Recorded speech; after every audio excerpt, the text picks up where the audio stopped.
Pulvinaka, I am Dr. Ali Pate, and this presentation is being compiled for the Lifestyle Medicine course at Avondale College, and the topic is on the emergence of lifestyle medicine and its future as an important role in modern medicine. So this slide determines one perspective of medicine and explains the development in the understanding of medicine and the irony in that we seem to be heading back to original practices. So the story goes, a patient comes up to a doctor 500 BC, and apparently they speak English in 500 BC, and the patient says, "Doctor, I have an earache," and the doctor says, "Here, eat this root." A couple of hundred years later, the same story happens again. A patient with an earache presents to a doctor, and this time the doctor says, "Hey, don't eat that root, that's heathen. Say this prayer." And then in the mid-1700s, same situation again. Patient presents to a doctor with an earache, and the doctor says, "Hey, don't say that prayer, that's superstitious. Drink this potion." And into the early 1900s, "Hey, don't drink that potion, that's snake oil. Here, swallow this pill." And in the mid-1900s, it changes again and says, "Hey, that pill is ineffective. Take this antibiotic." And this is probably around the time that they discovered penicillin, that we discovered penicillin and bacteria and the works. And then getting a bit closer to home in the year 2000, doctors are now saying, "Hey, don't drink that antibiotic, that's artificial. Here, eat this root." And it's funny because back in 400 BC, a gentleman by the name of Hippocrates, who is credited as being the father of modern medicine, actually lets loose this quote which says, "Let food be thy medicine and medicine be thy food." And with the advent of lifestyle medicine, we seem to be going back to that particular quote by Hippocrates. So we look back into the early 1800s, and we noticed that the recorded life expectancy in Northern Europe was between 30 to 45 years. And this was attributed to infectious diseases or communicable diseases such as tuberculosis, cholera, diphtheria, and typhoid.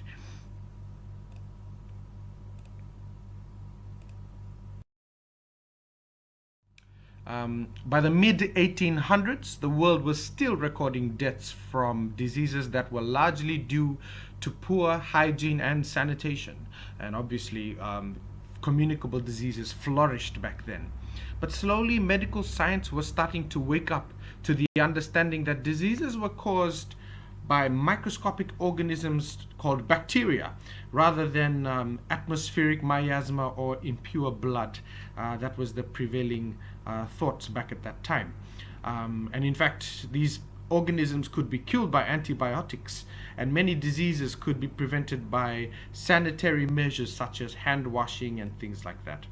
This was around the time that an OBGYN by the name of Dr. Ignaz, who was an early pioneer for antiseptic procedures like hand washing, came to the fore.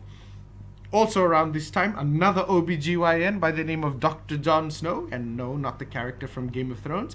Dr. Jon Snow was an OBGYN that was credited to having almost overnight stemmed an outbreak of cholera in London by simply removing the handle from a water pump that he hypothesized was pumping cholera-infected water to the people of London.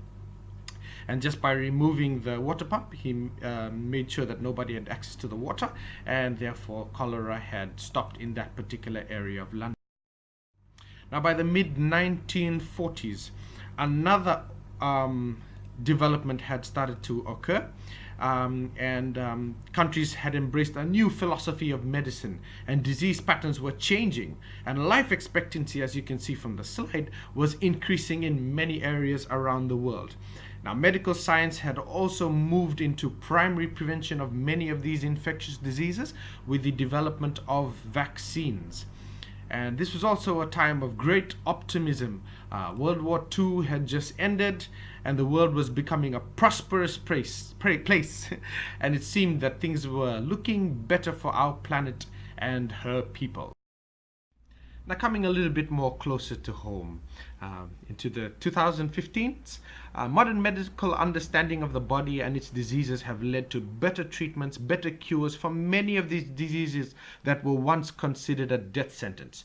And today, life expectancy has almost doubled since the early 1800s. and our lifestyles have changed. But interestingly, we are witnessing a new pattern of disease that is emerging. Again, the winds of change have returned, but this time it's brought in foul air. According to the Office of National Statistics in Great Britain, one can see that the changes in disease patterns from the early 1900s to date. Cause of deaths have moved from infectious diseases to diseases that kill much more slower and much more painful, like cancer, the abuse of drugs, heart disease, and many of these other lifestyle diseases. In fact, disease patterns are now changing to more chronic diseases, which we know are more related to the type of lifestyle choices that an individual makes. Slowly, evidence to this change is beginning to surface. And in the China study, for example, this was dubbed as one of the most comprehensive studies of nutrition ever conducted.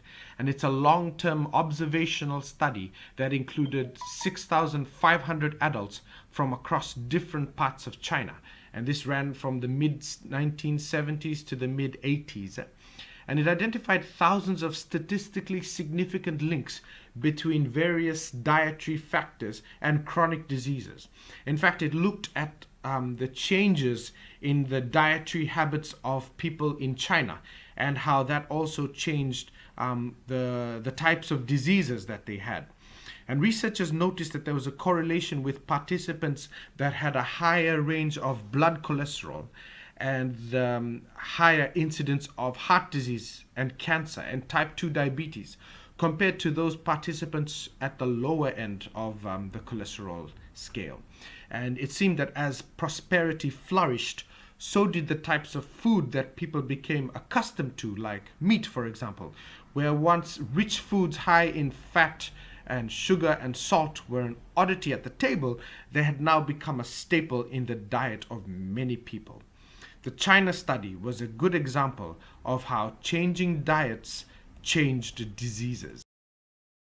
Another interesting study that has seen thousands of scientific articles written from data gleaned was the European Prospective Investigation into Cancer and Nutrition, or the EPIC study. The EPIC study was able to demonstrate links between certain types of nutrition and cancer. In fact, in 2015, WHO, the World Health Organization, dropped a bombshell with its stance on processed meat, classifying it as a Group 1 carcinogen, which effectively placed it into the same category as tobacco smoke and radiation exposure. Another study that was published out of the EPIC study was the EPIC Norfolk study, which looked at changes in lifestyle habits in the modern era. Now, in the Norfolk, they actually looked at around 20,000 adults who were free from cancer or cardiovascular disease and followed them up prospectively over a period of years. And then they found out that almost 2,000 deaths had occurred in the particular group that was being studied, had been correlated to 4 simple health habits. And these were smoking, the level of alcohol consumption, level of fruit and vegetable consumption, and physical activity. And so basically it found that if you did those sorts of things, lots of smoking, alcohol consumption, low consumption of fruits and vegetables, and low physical activity, you seem to have a higher chance of passing away from cardiovascular disease or even cancer. Now, this particular study had supported the fact that a person's lifestyle choices plays an important part in their health and indeed their lifespan. Now, onto the blue zones. The blue zones. So in 2005, National Geographic published an article on the blue zones. Blue zones are basically regions in the world where people live longer lives than on average. And the researcher, Dan Butnier, he had done investigations and he found that these 3 places, Loma Linda, United States, Okinawa, Japan, and Sardinia, Italy, had communities where they had very high longevity. They lived to more than 100 years old. And this Venn diagram demonstrates some of the intersecting characteristics that had to do with the lifestyle choices that each community had. Now, moving on to the lifestyle medicine pioneers. Now, you might recognize this gentleman, Dr. Caldwell Esselstyn. And Dr. Esselstyn is one of the pioneers of lifestyle medicine. His story is actually a very inspiring one. We don't have enough time to share with you today, but he was one of the doctors, he's a cardiologist, and he was one of them who successfully treated coronary artery disease with a whole food plant-based diet. And he demonstrated that with a whole food plant-based diet, you are able to reverse the effects of atherosclerosis on the coronary arteries. And it's funny because he actually said this. He said, some people think that a plant-based diet is extreme, but 500,000 people a year have their chests opened up and a vein taken from their leg and sewn into their coronary artery. Some people would call that extreme. Another gentleman by the name of Dr. Dean Ornish. Dr. Dean Ornish has published many articles on lifestyle medicine, and he's been one of the people who has challenged conventional medicine to consider lifestyle medicine as not just a form of prevention, but also treatment. And he's published one of the first articles looking into how lifestyle changes could actually affect the progression of prostate cancer. Dr. Hans Diehl.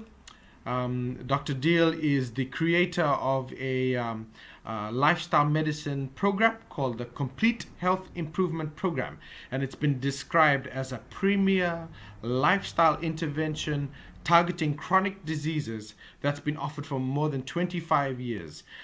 CHIP results have been published in over 35 scientific articles in the medical literature and continues to lead people to better health.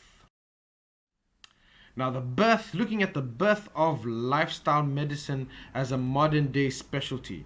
According to to the Journal of Lifestyle Medicine, this particular article published in 2013, the term lifestyle medicine was used as the title of a symposium in 1989. So it is still very relatively new, and in fact, first appeared as a publication in an article in 1990. Since then, it's been used and in many instances underrated in many contexts. For example, in Fiji, when a doctor completes his or her internship in medicine and gets recognized officially as a doctor, they're given a set of guidelines which help to standardize patient care across the country. Now, this is the diabetic guidelines that all doctors are given.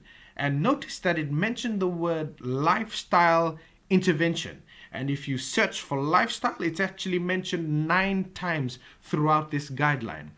Now, in fact, if you look at the SNAP intervention, which was coined and used in Fiji based on the findings from multiple studies, including the one we've referred to earlier, the EPIC study, it references the 4 major lifestyle risks of smoking, bad nutrition, high levels of alcohol, and low levels of physical activity. Now, the diabetic guidelines both instruct doctors and give a little bit of advice on lifestyle medicine in the form of SNAP. Now, the cardiovascular guidelines. So similar to the diabetic guidelines, but this time in the cardiovascular therapeutic guidelines, lifestyle is mentioned 23 times. In fact, there is an entire section dedicated to focusing on lifestyle modification. So lifestyle medicine is already embedded into the Fiji health system. But this is where it starts to get. This study was published in the American Journal of Lifestyle Medicine, and it explains exactly what the problem is, around the world. A lack of formal lifestyle medicine education in medical school.